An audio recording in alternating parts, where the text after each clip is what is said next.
Welcome back, everybody, and welcome to the new members who have joined us. बहुत ही interesting discussions हमने अभी climate और agriculture पे भी बहुत इंटरेस्टिंग डिस्कशन किया और मुझे लगता है कि बहुत सारे इंसाइटफुल सेशंस से निकल के आए होंगे आप लोगों के लिए. इसके बाद हमारा अगला जो पैनल है, we have a very interesting panel and a very interesting session lined up for you. We are calling in Unlocking Yuva Shakti for Atmanirbhar Bharat. I'll give a little brief about why we are doing this and why we are all gathered here today. तो हर साल अगस्त में we do a national level event which we call India rural colloquy, जहाँ पे हम समाज, सरकार और बाजार के सारे स्टेक होल्डर्स को एक साथ लेके आते हैं and we try to come up with solution oriented discussions with them. And कुछ हम लोग जो उन डिस्कशन से हम लोग चाहते हैं कि सारे स्टेक होल्डर्स एक साथ मिलकर एक कॉमन प्लेटफॉर्म पे बात कर सकें, रोज़गार के बारे में बात कर सकें, रूरल इकोनॉमी को डेवलप करने के बारे में. तो इस साल हमने सोचा कि हम उस तरह का एक प्लेटफॉर्म रीजनल लेवल पे भी लेके आए, because we wanted the regional voices also to come out. So we started with, this is the first ever we are doing this Bhopal rural colloquy, where we are discussing about the challenges that MP faces, and especially in this session where we are talking about how we can unlock the Yuva Shakti and make them more self-reliant, and how we can connect them to better economic opportunities. So I welcome all of you for this, and now I would like to introduce the very interesting panel that we have with us today. So first of all, we have Mr. P. Narhari. Welcome, sir. Thank you for joining us. Sir is the Secretary at Department of MSME and Commissioner MSME and Secretary Department of Sports and Youth Welfare, Government of MP. Sir is a very well-known name, and according to Tehelka newspaper, if I mention, they call him as, in his capacity as District Collector of Gwalior, he is one of the India's few civil servants to use social media platforms such as Twitter and Facebook to interact with citizens to solve their problems. So sir has brought changes everywhere he has served. We are very thankful for you to join us, sir. Next, we have Mr. Siddharth Chaturvedi with us. Mr. Siddharth Chaturvedi is the Executive Vice President of AISC Group. He is also a co-chair at the CII Western Region Panel on Skill Development and chair at CII MP Panel on Startups. Thank you so much for joining us, sir.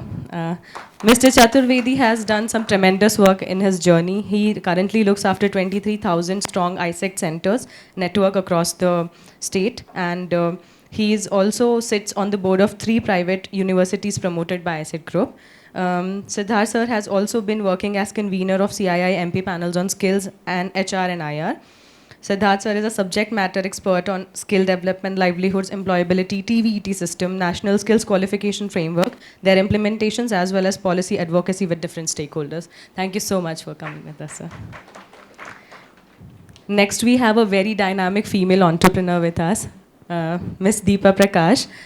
Thank you so much for joining us, ma'am. She is the director at Omega Rankings Bearings. She is a qualified NDT professional. She took up representation of RENK, Germany, for all of their sales and sales market in India in 1996. Soon after, in 2000, Mrs. Prakash started the company Omega Rank Bearings, which caters to the export market. She looks after the sales and services of the company and also looks into day-to-day operations. We are so thankful for you to joining us. Thank you, ma'am. We also have with us Mr. Ajay Srivastav, and I got to know a lot about him when I was just discussing with him about the changes he has brought and the work that he's currently doing and how he's affecting so many young people. He is an academician, professor, and training and placement officer, TPW Cell, Triple IT Bhopal. Mr. Srivastav is an accomplished professional with extensive experience in the field of training and placement, currently serving as the training and placement officer at Triple IT. He is actively involved in shaping the careers of students for over 13 years. He has served with many institutes, naming some of them UIT, RGPV. He has held a position of group registrar at Patel Group of Institutions, and so on. I would like to mention some of the things that has changed after Mr. Srivastav has joined. So recently I got to know that the average package of Triple IT Bhopal is 22.8 lakhs, which comes in the category of like any IIT. And sir has increased the placement ranking to 50% after his joining. And their institute recently cracked a whooping package of 85 lakh in the last year. So we hope that we can get some insights from you on this and how we can bring similar kind of solutions at rural level also. Thank you so much for joining us, sir. Last but obviously not the least, we have a very interesting panel member with us, Ms. Nandita Gole. So we believe that if we are doing a session for young people, it is very important that we have young voices in the panel. And taking it beyond token of representation, we also want her to share her insights. Ms. Nandita is currently serving as a youth advisory group member. She's a representative from Global Opportunity Youth Network, which is an approach which we are trying to, solve in Badwani, in a tribal location of Badwani. She comes from there. And Nandita is 20 years old and she actively engages in women-focused problems, and she talks about the challenges that especially girls focus in tribal and rural regions. So Nandita would be representing the youth for us here. Thank you so much for joining us, Nandita. So with this, we'll start the session, and I would hand over the mic to Mr. Chaturvedi now. Thank you so much, sir. And sir will be moderating the session for us. One big round of applause to start the session. Thank you so much. Thank you, Anushri. And, very, very warm welcome to my co-panelists. And I would like to congratulate TRIF for coming out with such an innovative format of discussion and, a workshop.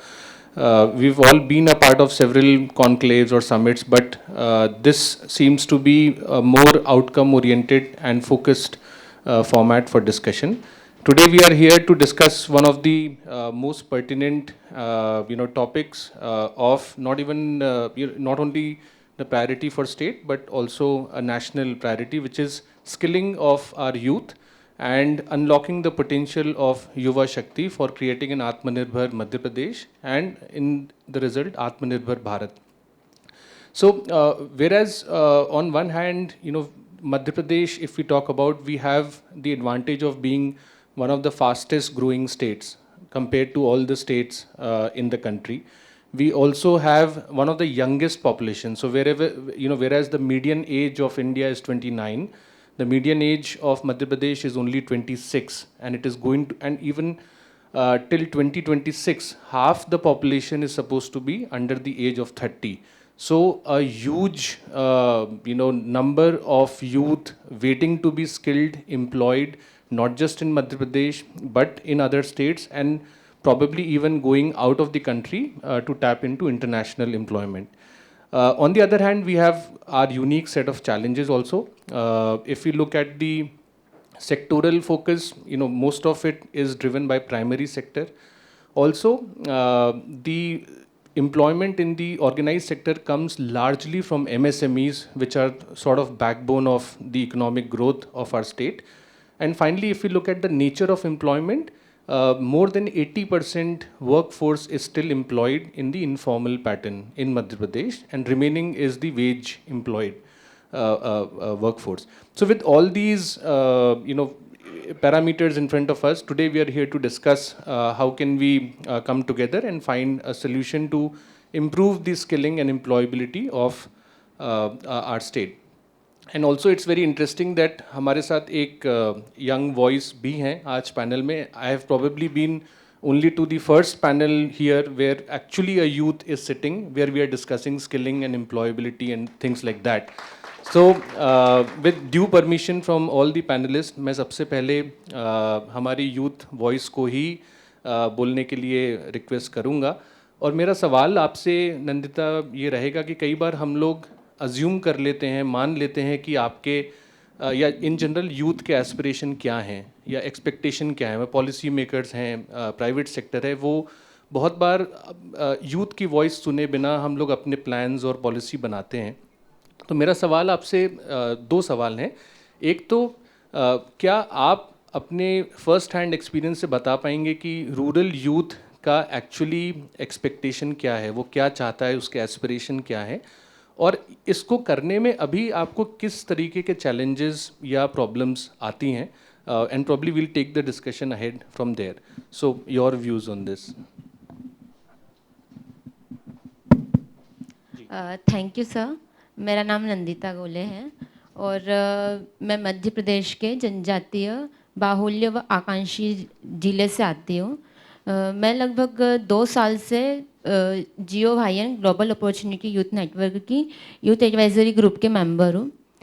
जैसा कि आपने पूछा है कि क्या क्या challenges है यहाँ के, तो पूरे एमपी के जो ग्रामीण क्षेत्र है वहाँ पे सभी के जो युवा है, जो मतलब ग्रामीण युवा है, सबके चैलेंजेस लगभग सेम ही होते हैं। जैसे मेन क्या है, उनमें एनर्जी भी है, पावर भी है, सब करने की होता है, लेकिन प्रॉब्लम ये है कि वहाँ पे वो पहुँच नहीं पाता है। जैसे उनको इंफॉर्मेशन नहीं मिल पाती है, जैसे कुछ गवर्नमेंट कुछ करती है उनके लिए, लेकिन वो क्या नेट तक, इंटरनेट तक सब ये रह जाता है, वहाँ पे कोई जाके बता नहीं पाता है, क्योंकि वहाँ के जो युवा है अधिकतर के पास मोबाइल भी नहीं है कि वो देख कर पता कर पाए कि क्या चल रहा है।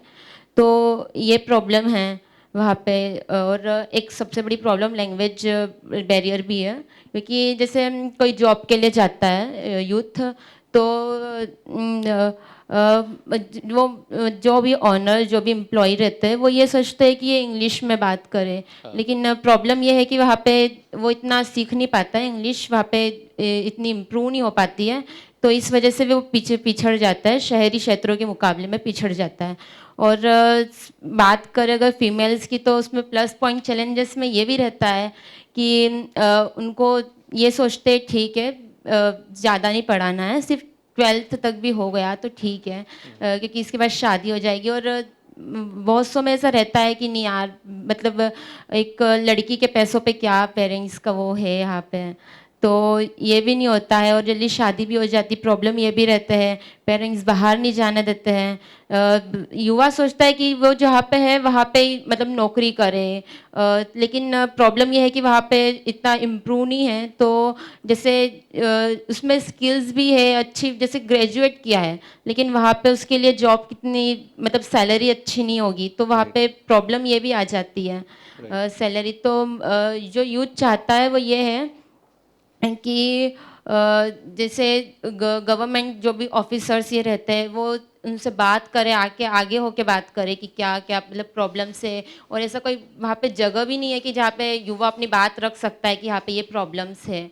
तो एक ये बहुत बड़ी प्रॉब्लम है। और जैसे स्पोर्ट्स में भी प्रॉब्लम्स होती है, जैसे गवर्नमेंट निकाल तो देती है कि हाँ ये स्टेट लेवल का ये प्रोग्राम है यहाँ पे, मतलब स्पोर्ट्स का है, तो वहाँ के जो युवा है वहाँ तक ये बात पहुँच ही नहीं पाती है। मतलब जो सिलेक्टेड है, हाँ ठीक है इनको पता है ये जा रहे हैं, बाकी दूसरे इस चीज़ में भी पिछड़ के रह जाते हैं पढ़ाई के साथ साथ। ना ही उन वहाँ पे एजुकेशन सिस्टम है अच्छा, जैसे किसी को इंजीनियरिंग करनी हो तो बाहर ही आना पड़ता है, भले फैमिली की फाइनेंशियल कंडीशन अच्छी ना हो।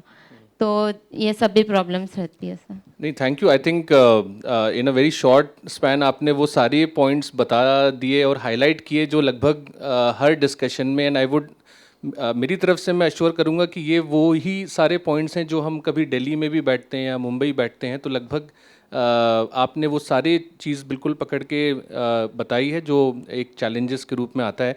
सो इंफॉर्मेशन अवेयरनेस का एक गैप है, also access to jobs, and of course jobs हमारे कंट्री में, हमारे प्रदेश में कुछ क्लस्टर्स में हर जगह इवनली डिस्ट्रीब्यूटेड नहीं है।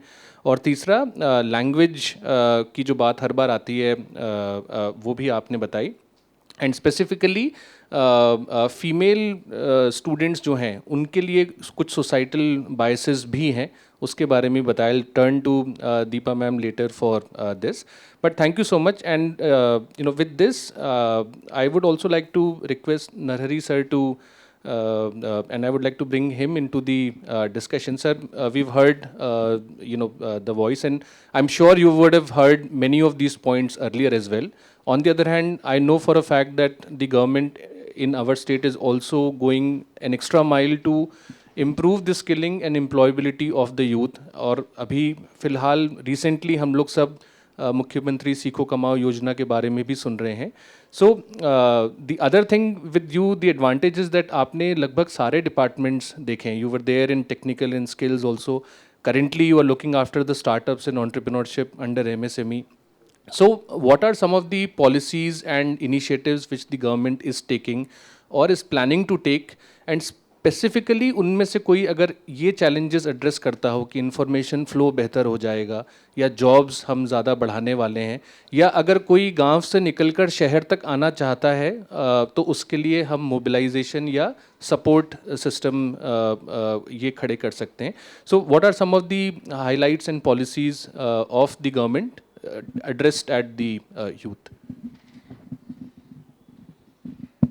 थैंक यू, धन्यवाद. पहले तो टीआरआई के वो इस तरह के कार्यक्रम आयोजित करने के लिए मैं बधाई देना चाहूँगा. एंड नंदिता ने बहुत सारे इश्यूज के बारे में यहाँ पे अपना बात रखा है. यहाँ पे जो बैठे हुए कितने लोग आप में से हैं जो ग्रामीण क्षेत्र को बिलोंग करते हैं, यानी कि कोई सिटी से नहीं है? about 40%. हाँ, गवर्नमेंट जब पॉलिसीज निर्माण करता है जनरली, स्पेशली जॉब्स, रोजगार, स्वरोजगार, इस तरह के चीज़ों में जब हम कोई भी पॉलिसी निर्माण करते हैं, हम ट्राई करते हैं कि बोथ रूरल और अर्बन के लिए एक जैसा ही, क्योंकि हमारा जो मध्य प्रदेश का जो सोसाइटी है, वो अगर आप मुरैना जो नगर निगम क्षेत्र है, छिंदवाड़ा जो नगर निगम क्षेत्र है, या आप इस तरह के शहर भी ले लेंगे तो उसमें गांव भी दिखता है, शहर भी है. तो हमारे जो पॉलिसीज हैं इन जनरल होते हैं when it comes to rural और अर्बन एरियाज के लिए, एंड ट्राई करते हैं कि कहीं ना कहीं ग्रामीण क्षेत्रों के लोगों के लिए ज़्यादा हमारा रीच बढ़े. But yes, there is a problem है. प्रॉब्लम कम्युनिकेशन का है. प्रॉब्लम इस बात का है कि जो हम कर रहे हैं, यानी कि जो गवर्नमेंट कर रहा है, वो कोई भिंड में बैठा हुआ व्यक्ति, कोई शहडोल में बैठा हुआ व्यक्ति, या फिर कोई आगर मालवा में बैठा हुआ व्यक्ति, जो युवा है, जो महिला भी है, उन तक हमारा वॉइस पहुंचे.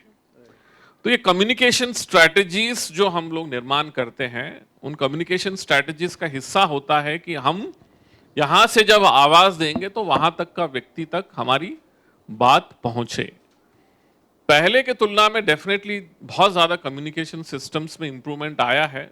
हम मीडिया की बात करें या सोशल मीडिया की बात करें, इसका प्रभाव जो है इससे पहले जितना था उससे ज़्यादा डेफिनेटली अभी कम्युनिकेशन सिस्टम्स निर्मित हुए हैं, और गवर्नमेंट भी सोशल मीडिया में अवेलेबल है अपने पॉलिसीज और अपने जितने भी योजनाएं हैं, स्कीम्स हैं, यूथ के लिए हम क्या करना चाहते हैं, आउटरीच प्रोग्राम्स जितना हम कर सकते हैं उसके बारे में हम लोग ट्राई करने का प्रयास करते हैं.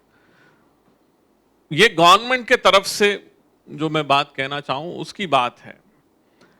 दूसरी तरफ से जहां से युवा है, जहां से लोगों को रोजगार के प्रति, स्वरोजगार के प्रति, गवर्नमेंट जॉब्स के प्रति, या सिस्टम में क्या क्या चीजें अवेलेबल हैं जिसमें हम अपने आप का अपना लाइवलीहुड का निर्माण कर सके, वहां से भी काफी सारे एफर्ट्स हो रहे हैं. जैसे अभी मैंने पूछा कि कितने लोग गांव से हैं, तो आप में से 40% लोग गांव से आए ही हैं, जो कहीं ना कहीं प्रयास किया है कि भाई जो अपॉर्चुनिटीज गांव में है उससे अच्छा शहरी क्षेत्रों में अपॉर्चुनिटीज है, उन अपॉर्चुनिटीज को कैसे उस पर कब्जा करें, कैसे उन अपॉर्चुनिटीज को हासिल करें, उसके लिए वहां से भी प्रयास हो रहे हैं.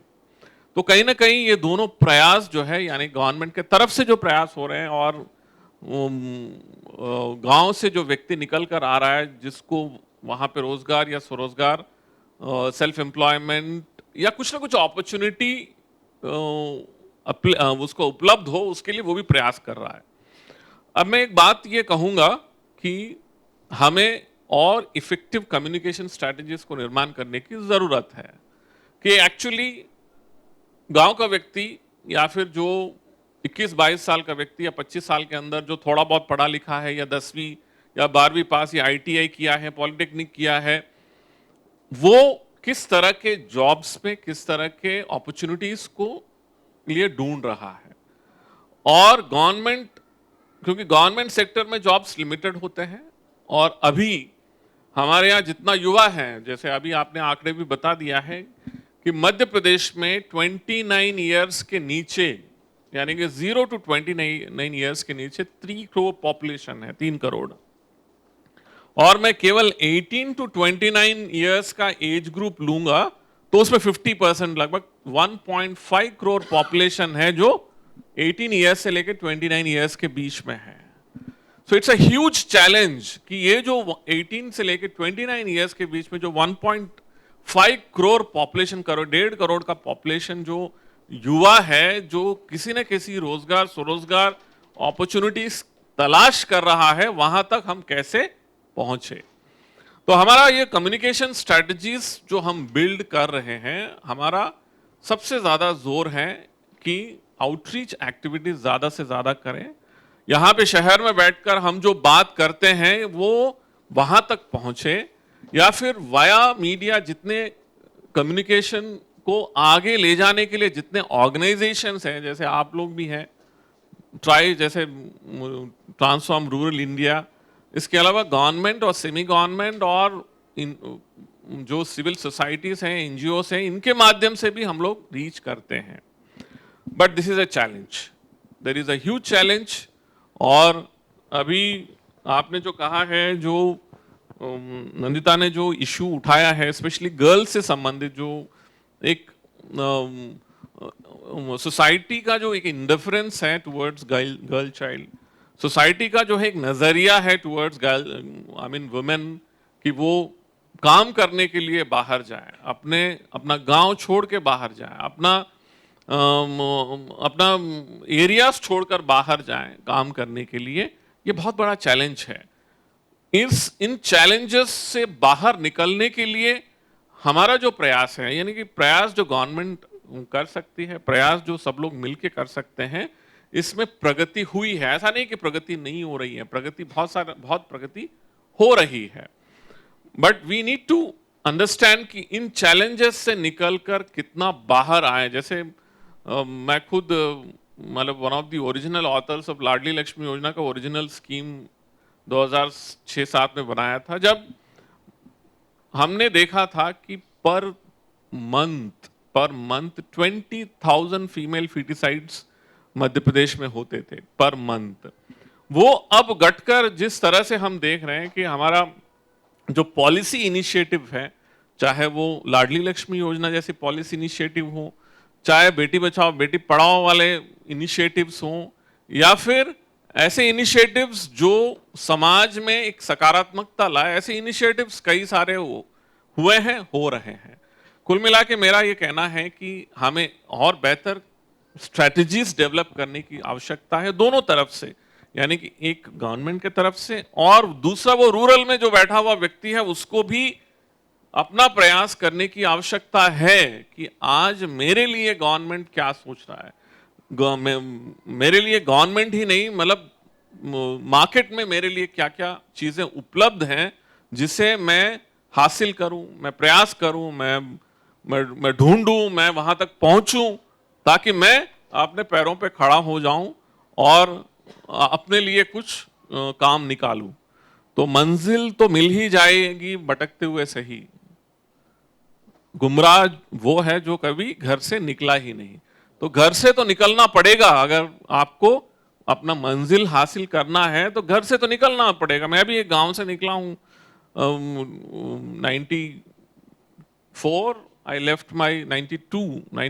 left my house in a village from Telangana, और मैं ढूंढ के हैदराबाद पहुंच के सरकारी स्कूल में पढ़ के, सरकारी कॉलेज में पढ़ के, सरकारी कोचिंग सेंटर में पढ़ के IAS अफसर बना हूं। तो मैं भी निकला हूं, मैं भी ढूंढ निकला हूं। अगर हम निकलते ही नहीं है, मैं अभी आज सोशल मीडिया में, मैं एज कलेक्टर ग्वालियर जब मैंने फेसबुक पेज खोला था डिस्ट्रिक्ट कलेक्टर के लिए, तो सब लोग अपना शिकायत तो करते ही थे, ये भी पूछते थे कि सर कलेक्ट्रेट कहाँ है।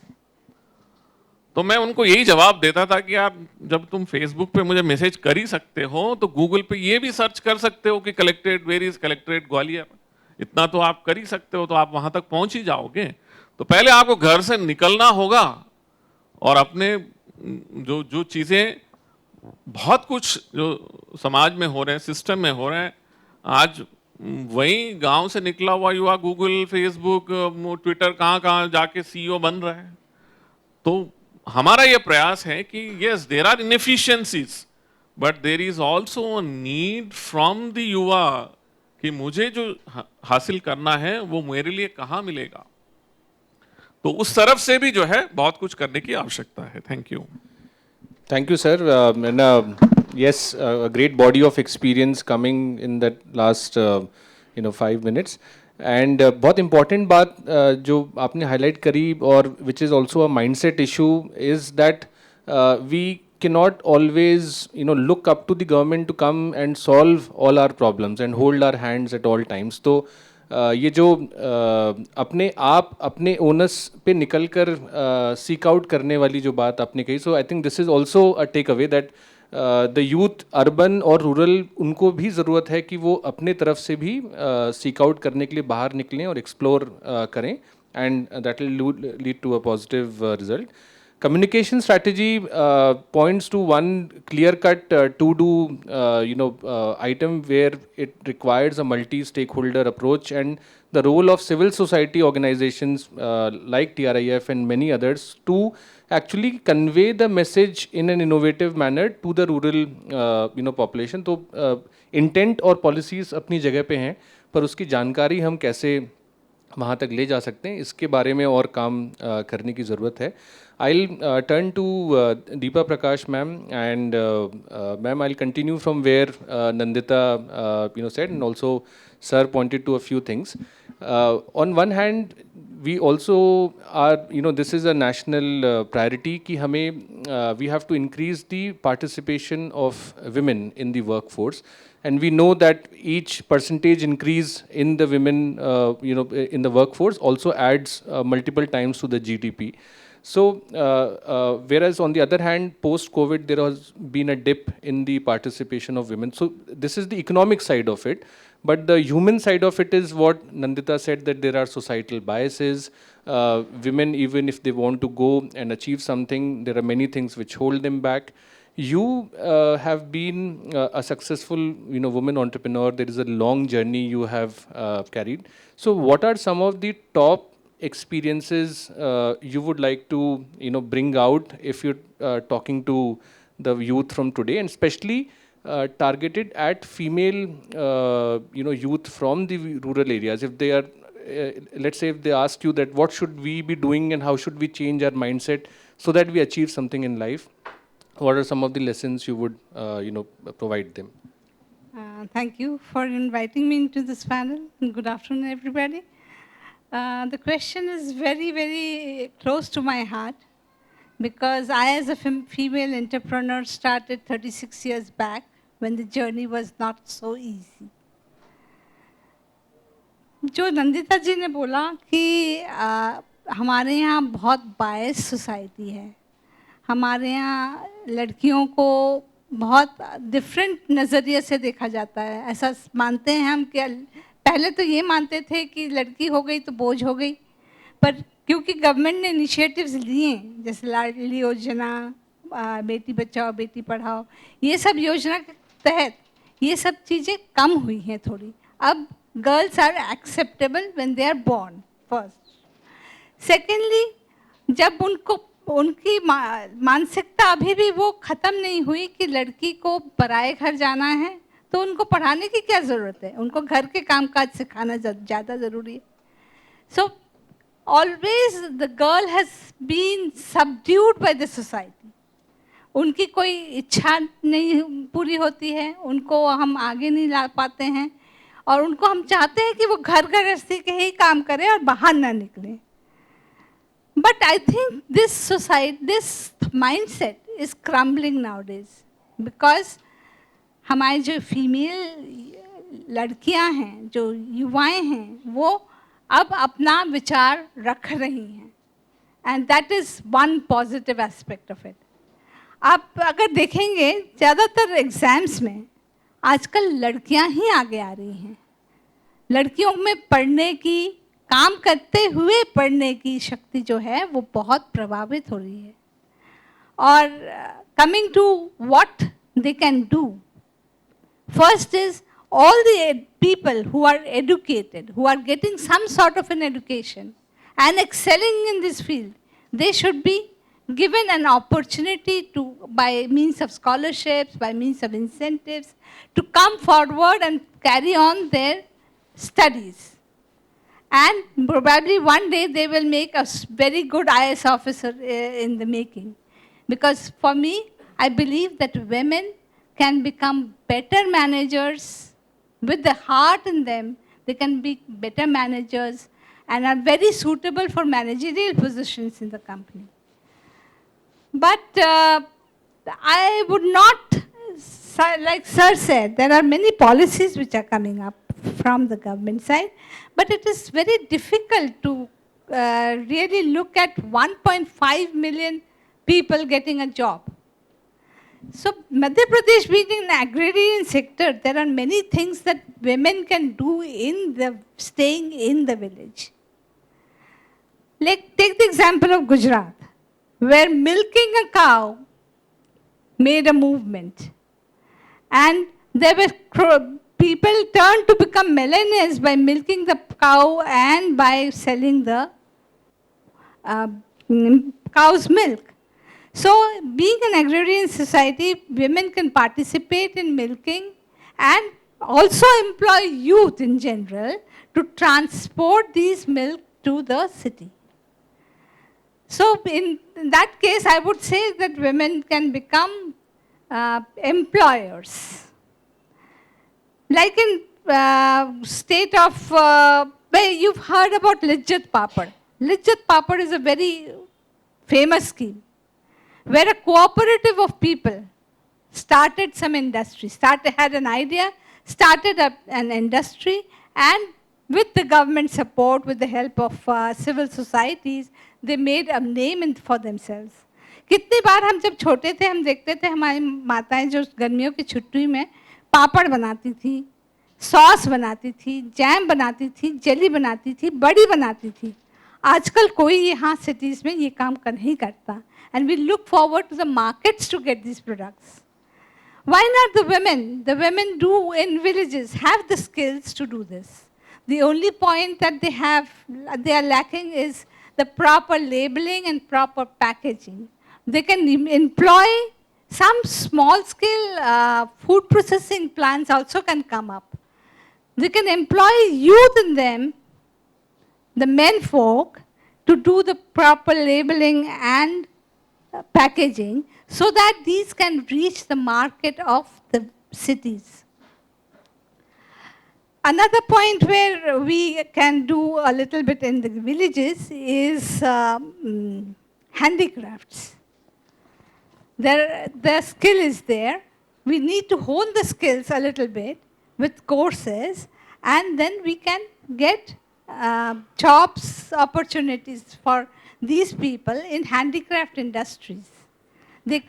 Look what we did we have forgotten this quilling and making of small mats, making of bamboo wickets, and making daris. These are things which can be taken up in the village itself, and through a cooperative society can make the markets of the country. I mean, I was looking at the presentation which they gave, the takeaways, they are Gond arts. So Gond artists sitting at their home make these paintings, and with the help of middlemen, they reach the markets of Delhi, Bombay, and are picked up by foreigners as souvenirs. If we stop the middlemen and get the market closer to the person and let them arrange a media via which they can sell their products, I think we can do wonders for the artisans there. In short, I would like to say that why not be a little bit more risk-taking? Why not be a little bit more entrepreneurial? And with your dedication, I think, with your passions, I think everything is possible even in a village. And coming to the people who are coming to the cities, I think the jobs are which you can do. Even with language barriers, even with these things, you can get good jobs. Women, as I said, make very good managers. They're very good at accounts offices. They're very good as front office managers. And they need to just hone up their skills, drop their shyness, come up bold, be bold, and take up these jobs. You learn while you're at a job. You keep on learning. Learning never stops. So I think I would ask my women entrepreneurs to be more entrepreneurial in their mindset. You can come ahead. And I think there should be more policies, even from, sir, your aspect, from ITIs. When I go for selection in ITIs, I hardly find any women folk. Right. We have trades where women are not doing, but we have trades which fit the women, like like typing, like learning soft skills. But I cannot find an operator from my company with women folk. Because once they pass an ITI course, their stop goal or a short term, this thing is coming to an industry, but soon they will go off from the industry for getting married. This is a short time goal. Right. And even when they are working with me, they have challenges like childbearing, and in India, paternity leave is not heard of. Father कभी कुछ नहीं करेंगे, बच्चे का भरण पोषण, उनको पालन, सब कुछ माँ ही करेंगी. So the women cannot come out of their houses to be in a job position. Right. No, thank you, ma'am. And you've touched the issue on multiple levels. Some of them on the on a psychological level, on the emotional level, as well as the attitude of the candidates. And on the other hand, you've also pointed out to a good fact कि jobs तो हैं, and there are jobs in the cities also, in bigger towns also. If the women candidates actually make their way, then the jobs are there. And in terms of the performance, on the managerial or even in the other aspect, the female candidates do well. Probably most of us might agree to that. And a reminder on the handicrafts and the agriculture sector of Madhya Pradesh, and probably I'll get Sir's view on this also, because the department is working a lot on this front as well.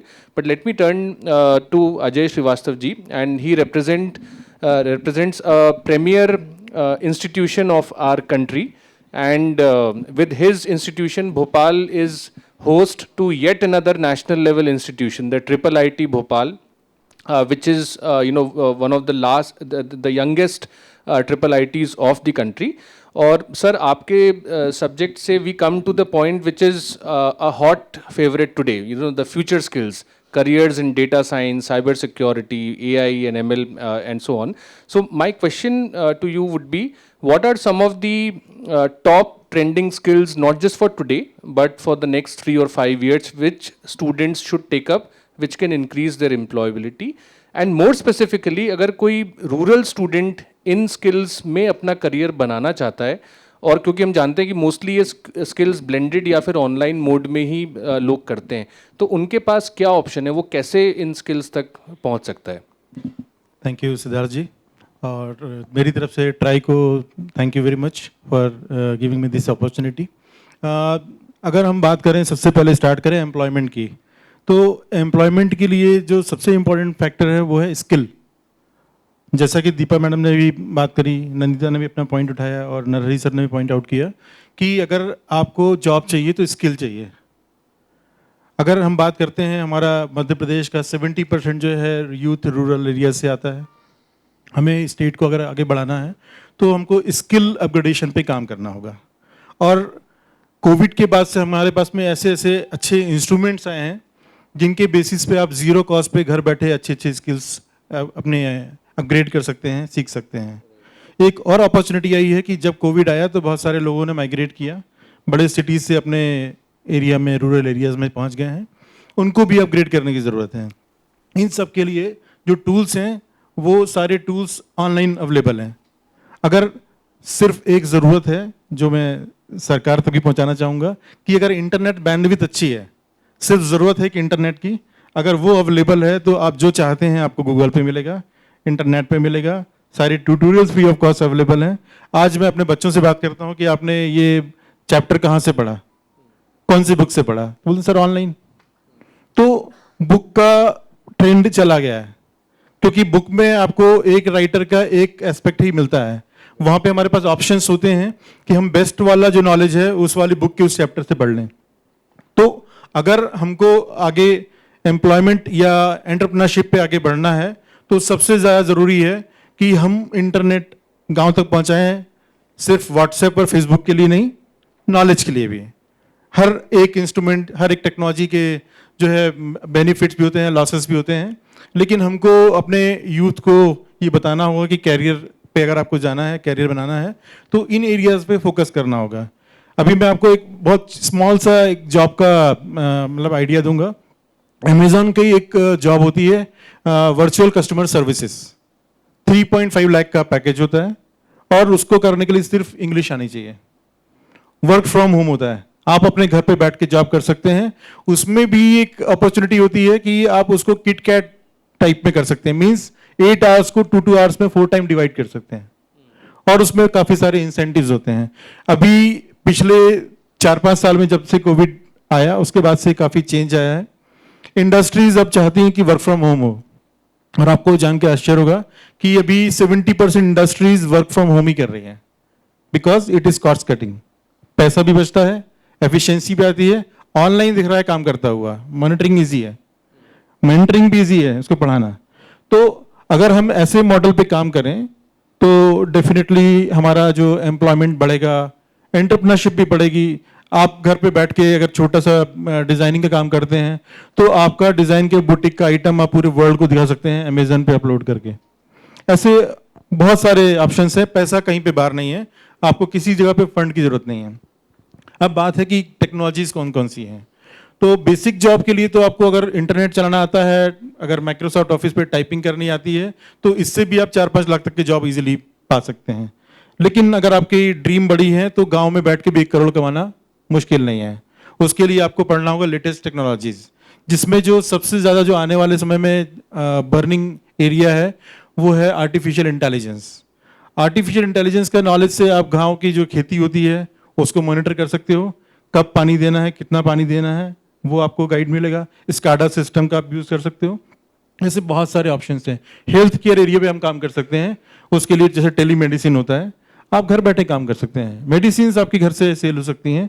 इन सब के लिए हमको ज़रूरत है इन latest technology. Blockchain एक ऐसा area जिसकी future में डिमांड होने वाली है, ठीक है। ऐसे बहुत चीज़ें हैं, मशीन लर्निंग है, आर्टिफिशियल इंटेलिजेंस मैंने आपको बताया ही है। इन सब टेक्नोलॉजी पे काम किया जाए। और इन सब के लिए आज जो पहले प्रॉब्लम आती थी वो आती थी कि प्रोग्रामिंग लैंग्वेज बहुत डिफिकल्ट होती है।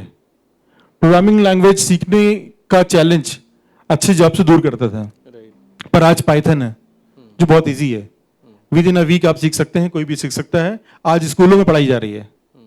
तो अगर हमको स्किल अप करना है तो हमको इन सब टेक्निक्स की तरफ गाइड करना होगा। और इनमें इंस्टीट्यूशंस लाइक IIIT और भी बहुत सारे इंस्टीट्यूशंस हैं, आपके इंस्टीट्यूशंस हैं, बड़ा रोल प्ले कर सकते हैं। हमको मॉनिटर करना है, सिर्फ रूरल एरिया में वही ट्रेनिंग होगी और ट्रेनर यहाँ से बैठ के काम कर सकता है। कोविड में बड़ा चैलेंज ये आया कि जब कोविड आया तो मैंने IIIT ज्वाइन किया और 1 महीना बचा था बच्चों को प्लेसमेंट के लिए। कंपनी आ नहीं सकती, कोविड है, कोविड के नॉर्म्स हैं, इंस्टीट्यूट के अंदर किसी की एंट्री पॉसिबल नहीं है, तो आप कैसे प्लेसमेंट करेंगे। कंपनी से डिस्कशन हुआ, सबसे पहली बात तो ये थी कि हम इंडस्ट्री रेडी कैसे हों। तो इंडस्ट्री रेडी होने के लिए उन इंडस्ट्री से रिक्वेस्ट की कि ऑनलाइन सेशन अरेंज करते हैं। सारी लेटेस्ट टेक्नोलॉजी पे ट्रेनिंग सेशंस हुए, इंटरनल स्टूडेंट्स के कॉम्पिटिशन्स कराए, उनकी काउंसलिंग ऑनलाइन की और उनका रिजल्ट ये हुआ कि कंपनी ने बोला कि कोई ऐसा मॉडल हो जिस पे हम काम कर सकते हैं। तो हमने पहला जब ड्राइव किया तो वो व्हाट्सएप पे था, ग्रुप डिस्कशन व्हाट्सएप ग्रुप पे किया, ऑनलाइन लाइव वीडियो कॉलिंग के थ्रू इंटरव्यूज हुए। उसके बाद बहुत सारे प्लेटफॉर्म इनिशिएट हुए, काफ़ी सारे प्लेटफॉर्म्स मार्केट में है, उन प्लेटफॉर्म्स के थ्रू हायरिंग बहुत ईजी हो गई है। और मैं अपनी बात को यहीं पे विराम दूंगा, ये कह करके कि अगर आप चाहते हैं, यूथ इंटरेस्टेड है, तो भोपाल ट्रिपल आईटी रेडी है उनको गाइड करने के लिए, स्किल अप करने के लिए। Thank you. Great, and why don't we probably consider a pilot of doing some counseling, और उसमें से अगर 15 या 20 बच्चे जो रेडी हैं, जिनका एम है कि वो फ्यूचर स्किल्स में अपना करियर बनाना चाहें, उनको हम बेस्ट मास्टर ट्रेनर से जोड़ के और फिर प्लेसमेंट अपॉर्चुनिटी से अगर जोड़ें तो एक पूरा पायलट करके हम देख सकते हैं, and will can test the hypothesis कि रूरल स्टूडेंट्स को अगर प्रॉपर हैंड होल्डिंग मिले तो वो फ्यूचर स्किल्स के करियर तक भी जा सकते हैं. Probably something which we can take up. We have time for one quick question from my side for a very short answer from the panelist, and then we would like to take in some questions from everybody. तो मैं Narhari sir के पास ही वापस लौटूंगा कि sir entrepreneurship पे बात भी हुई है इस राउंड में. So, what are some of the major entrepreneurship or startup promotion initiatives which the Department of MSME is taking, and which probably connects to the agri enterprises or the handicraft sector which ma'am pointed out, or it can be a new age startup also which people are looking forward to? जो भी मध्य प्रदेश का व्यक्ति अपने पैरों पे खड़ा होना चाहता है और दूसरों को भी रोजगार देना चाहता है, तो हमारा एक पोर्टल है, उसका नाम है समस्त, SAMAST, समस्त. समस्त पोर्टल ऐसा पोर्टल हमने डेवलप किया है जिसमें ऑल डिपार्टमेंट्स, आप चाहे एग्रीकल्चर हो, schedule caste, schedule tribe, OBC welfare, general, banks, Mudra loans, PMEGP, government of India के लोन्स, सब्सिडीज, जो सेल्फ एम्प्लॉयमेंट और एम्प्लॉयमेंट रिलेटेड जितने अपॉर्चुनिटीज़ हैं, जो आप स्वरोजगार यानी कि खुद आप अपना enterprise, service sector, business, manufacturing करना चाहते हैं, तो हमने एक सिंगल पोर्टल में एप्लीकेशन प्रोसेस डाल दिया है. तो मेरा रिक्वेस्ट ये है कि उस पोर्टल पे आप जाएंगे तो आपको ऑप्शंस मिल जाएंगे, आप किस सेक्टर में आप जाना चाहते हैं, जिस सेक्टर में आप अपना खुद का एंटरप्राइज डेवलप करना चाहते हैं. और हम हर महीने एक प्रोग्राम करते हैं जिसका नाम है रोजगार दिवस.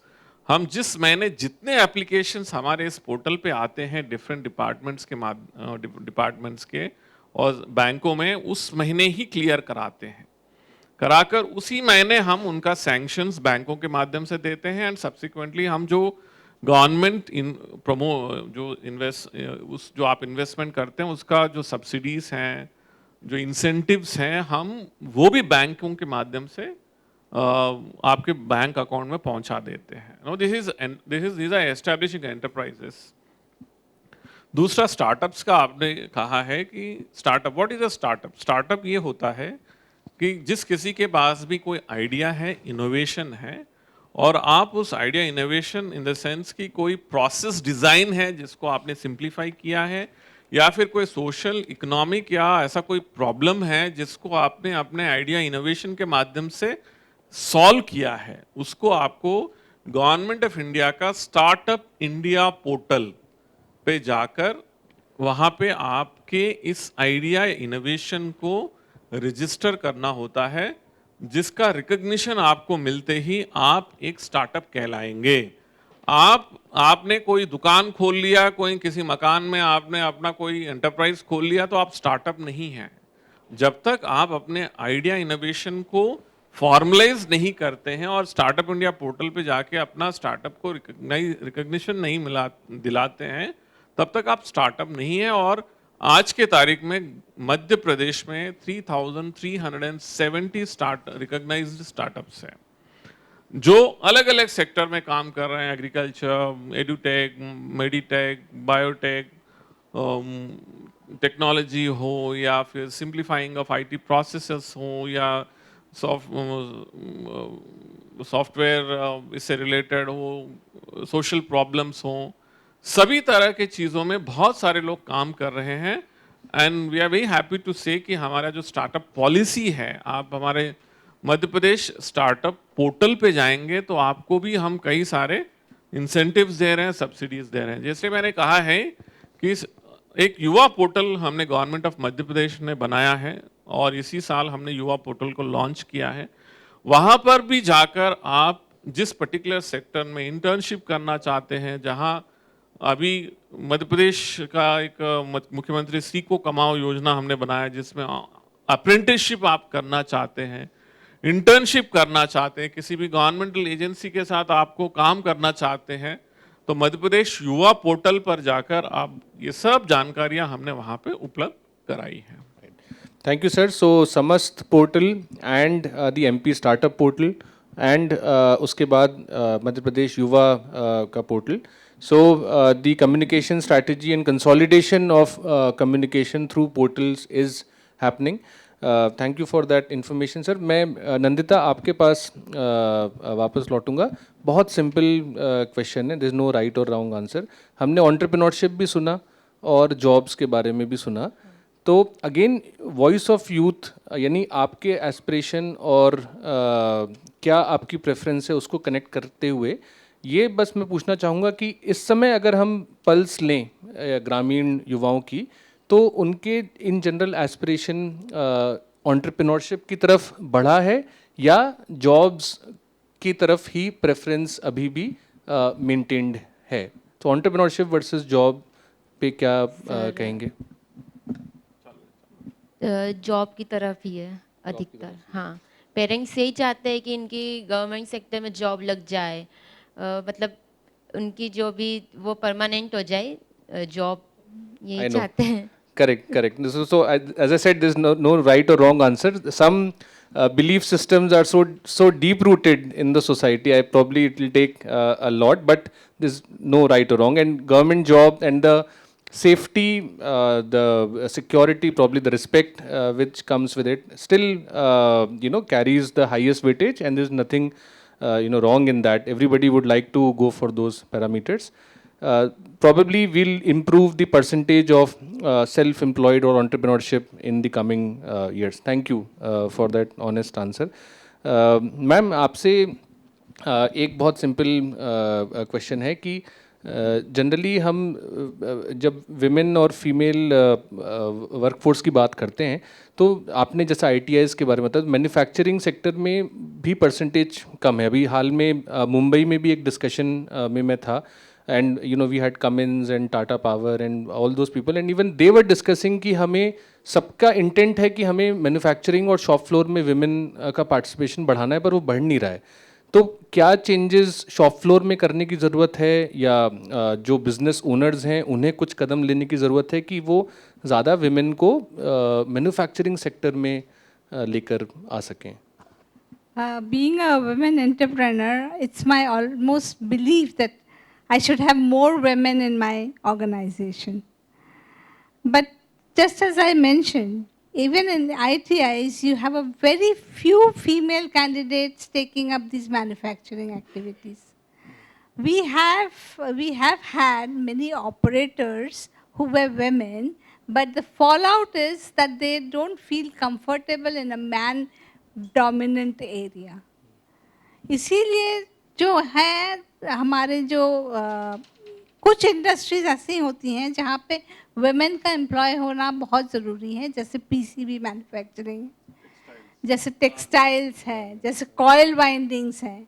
इन सब इंडस्ट्रीज में मुझे लगता है वुमेन का पार्टिसिपेशन होना बहुत इजी है, because they are mainly predominantly for women.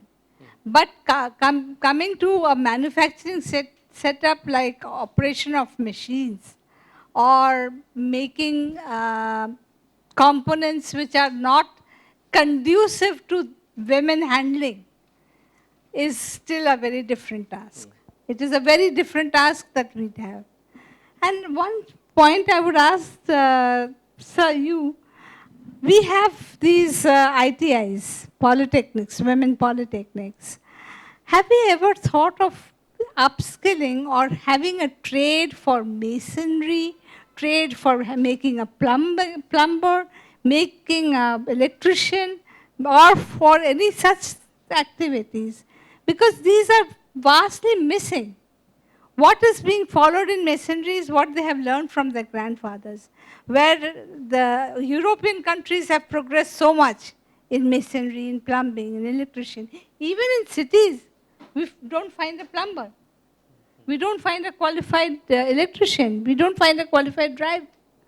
So there should be some impetus on these areas also, which are very basic. And maybe a 3-month or 6-month course would make them fine artists. Right. Yeah?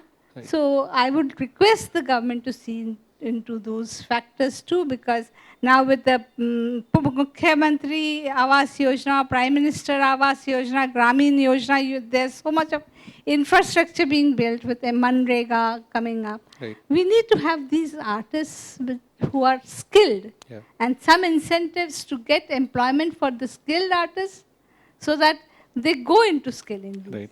Otherwise, they think that these are menial jobs which anybody can do. No, thank you. And I, for a fact, under the Pradhan Mantri Awas Yojana, there is a training component of training of masons, which is running parallel to that scheme. So that will have some impact.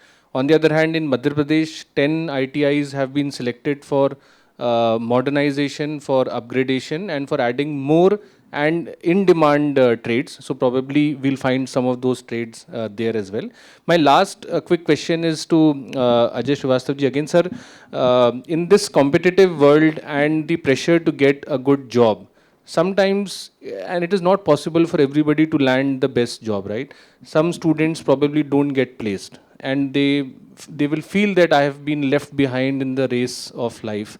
और एक mental health का भी बहुत बड़ा issue है. In fact it is growing day by day, and it is most affecting the youth of the country. So आप क्योंकि पूरा ट्रेनिंग प्लेसमेंट और काउंसलिंग विंग देखते हैं, तो कुछ ऐसे केसेस, और अगर इस तरीके की काउंसलिंग की रिक्वायरमेंट होती है तो उसे कैसे आप हैंडल करते हैं? मतलब the candidate, as you said that 22 lakhs is the average package, but some student probably doesn't get place, तो उसको लगेगा कि मैं लाइफ में छूट गया, मेरा कुछ नहीं होगा. So how will you address those kind of situations? जब कैंपस प्लेसमेंट होता है तो नॉर्मली ये सिचुएशन रोज ही आती है. एक कंपनी रिजल्ट आता है तो सिलेक्टेड से ज़्यादा रिजेक्टेड आते हैं मेरे पास में कि मेरा नहीं हुआ, बहुत डिप्रेशन है, फैमिली का प्रेशर है. तो प्राइमरी लेवल पे तो हमारी काउंसलिंग वहीं फर्स्ट लेवल पे होती है कि नहीं, ये तो कंपनीज़ हैं, आज की इन लोगों के लिए ये कंपनी आपके लिए इससे बेटर हो सकती है. आपको अपना एफर्ट लगाना है, आप अपनी स्किल पे फोकस करो, बेस्ट एफर्ट करो, आपका जॉब इससे बड़ा हो सकता है. और ये काउंसलिंग अगर नहीं इम्प्रूवमेंट आता है तो उस कैंडिडेट को हम फिर अपने काउंसलिंग सेशंस में बुलाते हैं. 2 to 3 आवर्स के सेशंस होते हैं और वो पूरा मोटिवेशनल बेस्ड होता है. उस कैंडिडेट की पहले स्टडी की जाती है कि उस कैंडिडेट की स्ट्रेंथ क्या है, उस पर पूरा फोकस करते हुए जब हम उसको गाइड करते हैं तो उसके रिजल्ट बहुत अच्छे आए. मतलब मैं कह सकता हूँ कि मेरे पास आए हुए 90% ज़्यादा जो बच्चे थे जो कहते मेरा तो कोई जॉब लगेगा ही नहीं, उन सबको जॉब लगा और मिठाई का डब्बा लेके मेरे पास में आए. तो काउंसलिंग का बहुत बड़ा रोल है. और एज अ टीपीओ हमारा जॉब है कि हम डे टू डे कांटेक्ट करें बच्चे से. बच्चा आपके पास आए उससे पहले आपको उसके पास पहुंचना है. अगर आपको लगता है ये बच्चे ये डिजर्विंग था, इसका सिलेक्शन नहीं हुआ है, तो वो कॉल करे उससे पहले हमें कॉल करना है उसको, जिससे कि वो डिप्रेशन जाए, उससे पहले हम काउंसलिंग दे सकें. राइट. अगर ऐसे proactive training and placement departments सारे इंस्टीट्यूशंस में हो जाएं तो बहुत बड़ी मेंटल हेल्थ और ये जो प्रॉब्लम अपने आप ही सॉर्ट आउट हो जाएगी. Thank you so much sir. And कहीं ना कहीं I think counselling as a major intervention is coming out. वो counselling related to awareness of courses and schemes of the government हो सकती है. वो काउंसलिंग रिलेटेड टू कौन से डायरेक्शन, कौन से करियर, कौन सी जॉब में जाना चाहिए, उससे रिलेटेड हो सकती है. And counselling related to general progress in life and not to feel down because of a momentary or a short term setback. So in the when the new education policy talks about the whole changes, counseling intervention is one of the major changes which it talks about at the school and at the higher education level. So that's one takeaway. So thank you so much for those responses. We have some time for questions from the 5 minutes. Yes. So sir has said 5 minutes. So okay. So sir, आप मतलब आप हाँ, right. Yes, yes. Please introduce yourself shortly, और जिनसे पूछ रहे हैं उनके address the question to the panelists. Okay. So I'm Ranu Kumar Singh and I work with TRF and I'm based at Barwani. and I especially work on youth economic opportunity. So most of the challenge we have discussed, we see there, but new avenues of opportunities are coming, and in terms of technology or in form of policies from the government. So, but when we see the rural youths, they don't have the narrative or mentality to go for newer set of livelihood opportunity. So most of the time they will go for like their traditional agriculture or other practices, or opt for some, like they will start preparing for some government exams. But like the vast opportunities which are like available nowadays, they are not agree or ready to take up. So Right. what kind of interventions we can bring in to change the narrative? Yes. देखिए, government jobs सबको समझना है कि limited होते जा रहे हैं, और मैंने पहले ही कहा था कि गवर्नमेंट जॉब्स जैसे अगर गवर्नमेंट जॉब्स हम सालाना 25 to 30,000 प्रोवाइड कर सकते हैं, तो वैसे ही प्राइवेट में इसका नंबर जो है 25 to 30 lakhs है। तो हमें ये समझना होगा कि ऑलवेज अभी जिस तरह से हमारा इकोनॉमी का ग्रोथ हो रहा है, ऑलरेडी हम लोग 6.5 to 7% हमारा एनुअल ग्रोथ रेट है, और ये जो ग्रोथ है सर्विस सेक्टर बिजनेस में ज़्यादा हो रहा है।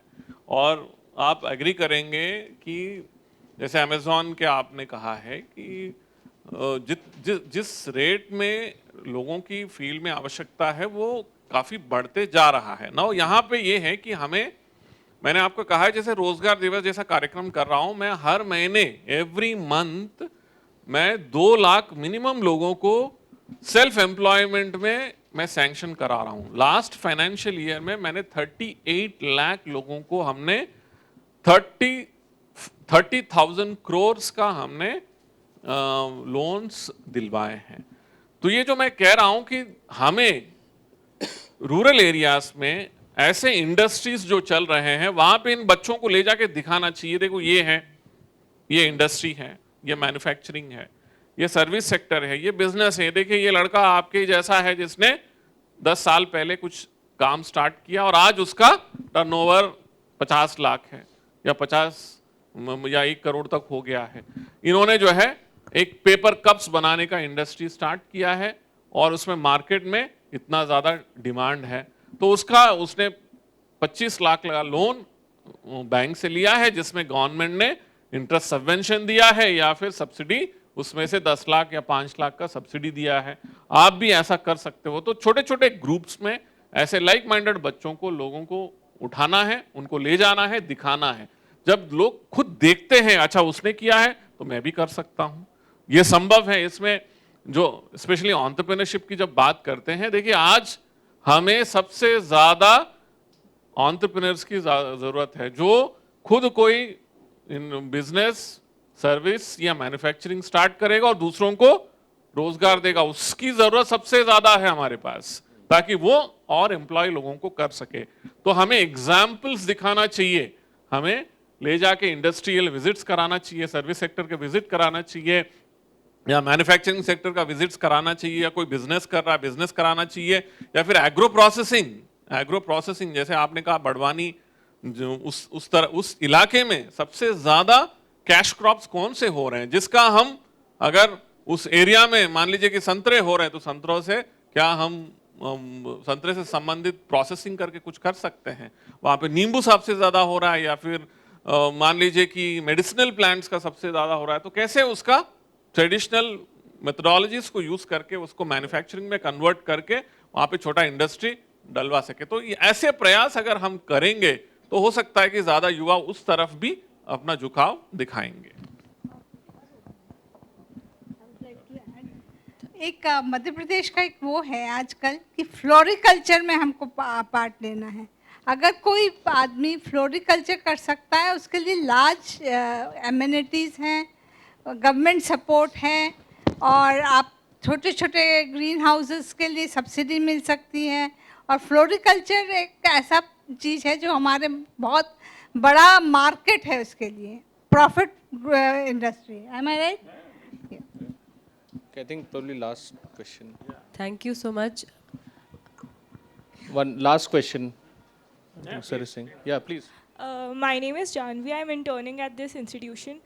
I have this question where, like in terms of entrepreneurship and startup culture, like we are at like both the national and the state level, we are coming up with solutions for you to get into the startup culture. We are coming up with portals for single window solutions, as sir mentioned, like the Samast portal and a lot of other things. But like initiating with something is the first step, and the next step is like its sustainability. And a lot of startups, like if we have 100 startups coming up, 90 of them don't like actually convert into profitability. So what should be the solution from government side to protect the sustainability of the entrepreneurship culture? It's a very good question. So we have established last year something called MP Startup Center.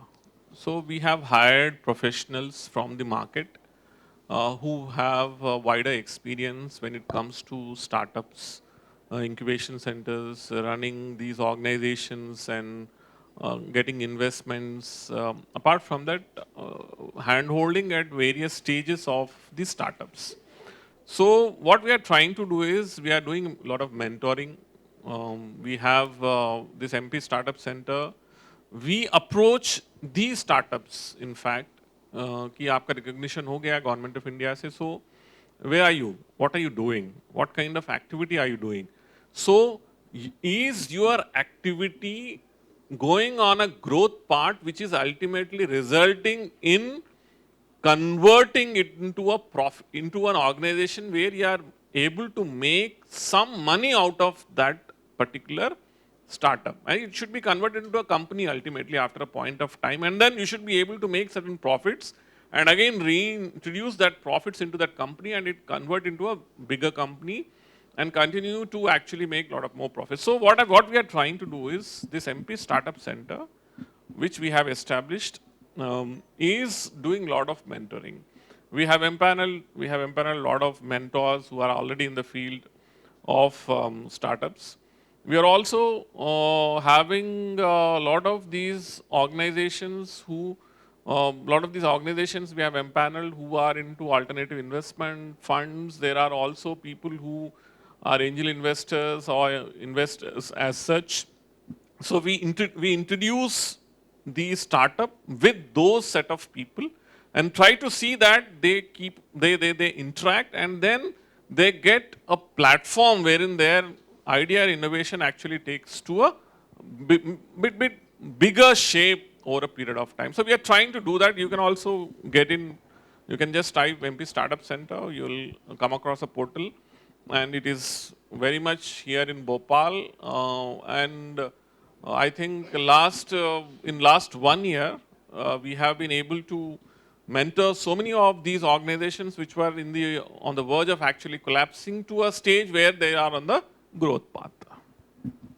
Right. Thank you, sir. And you can connect with the MP Startup Center, and there is a network of incubation centers also. So incubation center is that thing which protects and prevents the startup from failing in the initial 2 to 3 years. So that is how you would ensure, and if there are good incubation centers and a nodal center like MP Startup Center in all the states, then we can improve the percentage of startups which are succeeding after getting incorporated. So unfortunately, I'll have to close this session here, but people who have questions, you can write it down, and the TRIF team will collect it, and they would try and answer all the questions and connect back with you. Please give a big round of applause for our panelists. I know this topic always generates a lot of questions, curiosity from the audience, but this is all the time we had. Thank you so much for inviting, and back to Anushri. Thank you so much, sir. It was so insightful. Thanks to everyone. We have a small token of appreciation, a memento. Like ma'am said, Gondart should be promoted. We are trying, and we have a memento of that for you. So, we have a vote of thanks before that. So I would request our practitioner from TRIF, Mr. VPS. So, sir. Thank you. आज के वैसे समय की मतलब कमी रही, मुझे ऐसा लग रहा था कि हम लोग और सुनना चाह रहे थे पैनलिस्ट को। मन में बहुत सारे सवाल भी आ रहे थे, मैं खुद भी कुछ सवाल करना चाह रहा था, लेकिन समय की कमी रही है। आप सभी लोगों का बहुत बहुत धन्यवाद जो हमारे साथ इस सत्र में जुड़े रहे। ये जो विषय है अनलॉकिंग युवा शक्ति फॉर आत्मनिर्भर मध्य प्रदेश, निश्चित रूप से एक बड़ा ही गंभीर मुद्दा रहा है हमेशा से, रोज़गार और स्वरोजगार और आजीविका का विषय, और ख़ास तौर पर ग्रामीण क्षेत्रों के युवाओं के लिए, युवतियों के लिए एक बड़ा ही जो कि नंदिता ने सामने रखा भी कि एक चुनौतीपूर्ण रहा है हमेशा से देखा जाए तो, अपनी आजीविका को जुटाना ग्रामीण क्षेत्रों में।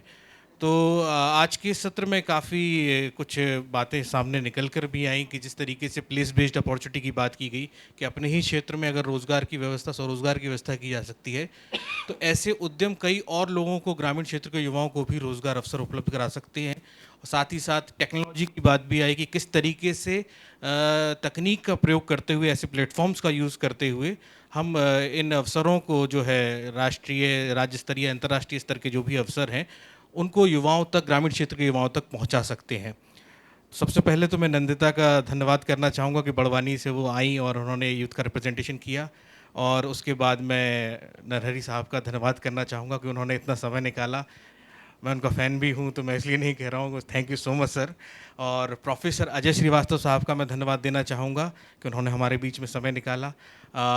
दीपा प्रकाश मैम का धन्यवाद देना चाहूँगा TRIF और AIGP की ओर से। और सबसे अंत में मैं आदरणीय सिद्धार्थ चतुर्वेदी साहब का धन्यवाद देना चाहूँगा जिन्होंने इस कार्यक्रम को मॉडरेटर के रूप में स्वीकार किया और उन्होंने समय दिया। आप सभी के समय देने के लिए बहुत बहुत धन्यवाद। Thank you so much. Thank you, VPS. I'll call Jitendra ji to give memento to Narhari sir.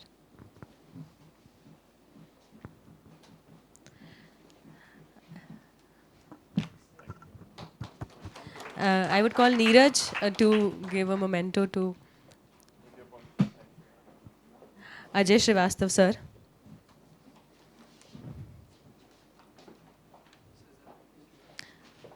Shehzad ji, I would request Shehzad ji to give a memento to Mr. Siddharth Chaturvedi.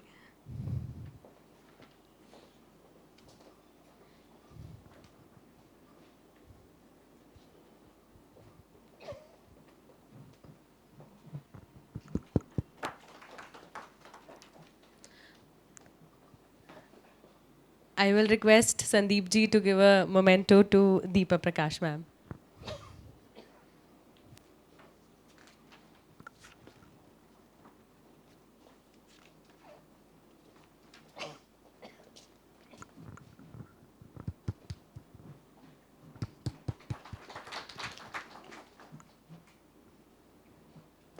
And I will request Suraj to give a memento to Ms. Nandita Gole.